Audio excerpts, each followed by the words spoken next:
নমস্কার, আমি আচার্য কেষ্ট শাস্ত্রী। আশা করি তারা মায়ের কৃপায় সবাই ভালো ও সুস্থ আছেন। বড়দের আমার প্রণাম, ছোটদের সমবয়সীদের আমার শুভেচ্ছা ও ভালোবাসা।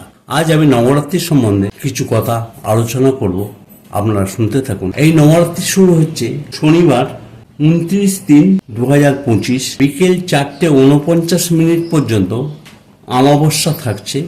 এই অমাবস্যার পর থেকেই নবরাত্রি শুরু হয় এবং 6/4/2025 রবিবার পর্যন্ত রাত্রি 11:31 পর্যন্ত নবরাত্রি থাকবে। এই 9টা দিন নবরাত্রি পুজো পাঠ বা যে কোনো শুভ কাজের জন্য খুব ফলপ্রদ হয়।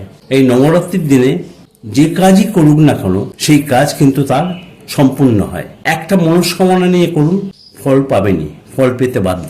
এই নবরাত্রির বছরে দুবার আসে, এক চৈত্র মাসে, তখন বাসন্তী পুজো আরম্ভ হয়, আর একবার আসে আশ্বিন মাসে, সেটা দুর্গাপুজো হিসেবে পালিত হয়।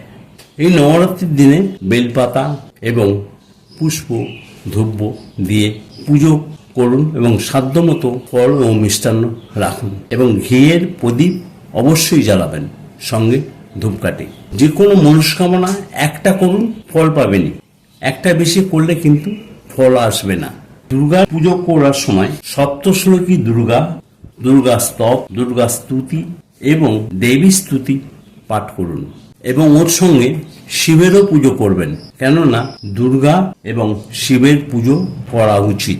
তাই বলি, এই নবরাত্রির দিন অর্থাৎ এই 9টা দিন খুব গুরুত্বপূর্ণ। সেই জন্য বলছি, সবাইকে অনুরোধ করছি যে এটা করে দেখুন, ফল পাবেন। সবাই ভালো ও সুস্থ থাকুন এই কামনা করি। ধন্যবাদ।